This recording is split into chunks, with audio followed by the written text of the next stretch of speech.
Hey all, Tired Trekker here. Well, I've watched both episodes of the new Star Trek Starfleet Academy series, and here are my thoughts about it. I went into this, like a lot of other fans, with a little bit of concern or fear that it might turn into a young adults angst kind of show, and it would focus on the romance and all of that instead of the sci-fi, kind of like the later seasons of The Flash. When they went to Mary's counselor, that was it for me. Anyhow, that's something else.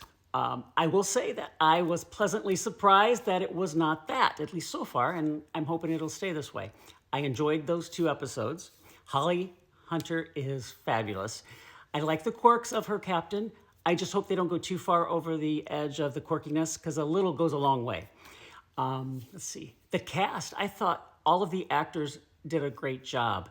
I didn't see a weak one in the bunch. The lead actor, Sandro Rosta? Sorry if I'm butchering that. He played Caleb, and he impressed me the most. I don't know a lot about his other credits, but I think he's going to do big things outside of Star Trek as well, because he had charisma, or he has charisma, and he's a very good actor. So that was a good casting choice. And the rest of the cast, I like too, like I just said. I don't really have any complaints about the acting so far. I know people are upset that it's not just all straight white men and hot chicks in the show, but they need to get over that. I don't want to get into that part of it, but all in all, I think the pilot episode was very strong for a pilot, because Star Trek sometimes has pilots. Like Encounter a Fart Point, I don't dislike it. I like it a lot, but it was lacking with some of the writing and characters development, but that's kind of expected sometimes. Anyhow, I don't want to go on too long. The villain, Paul Giamatti, yeah, he was excellent. I don't know if he's going to be in every episode or a lot of them, an ongoing villain, I think, and he'll come back here and there maybe. I don't know, so we'll see. The Jematar and Klingon, I don't know what to think about that. First of all, she put me off at first. But then as the show went on, I started really liking her character. I don't know much about the Jem'Hadar because I wasn't a big Space 1999, Deep Space Nine viewer. I've watched the show twice. It's just not my cup of tea, but I don't know. I know people are upset about that because they couldn't have offsprings or male or female. I don't know.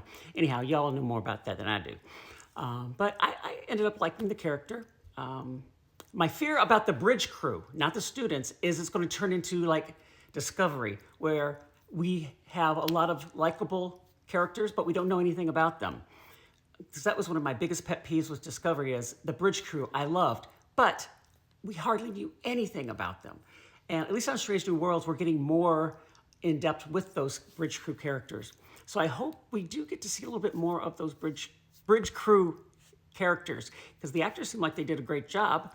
Anyhow, I'm going to end it there, and like I said, I highly recommend people checking it out. Don't make your opinion before you've watched the entire episodes, or episode if you just want to watch the first one, because I never understand that, why people will make a opinion about something they haven't seen or don't know anything about completely. It's getting hate bombed by the fanboys who don't like the casting choices and the character choices. I don't want to go too far into that, like I said. But it's getting a lot more positive reviews in Rotten Tomatoes. I think it said it was like 87% fresh. I think so. Anyhow, like I said, please don't judge it before you watch it. That's it. Live long and freaking prosper. Watch Star Trek Academy or Starfleet Academy.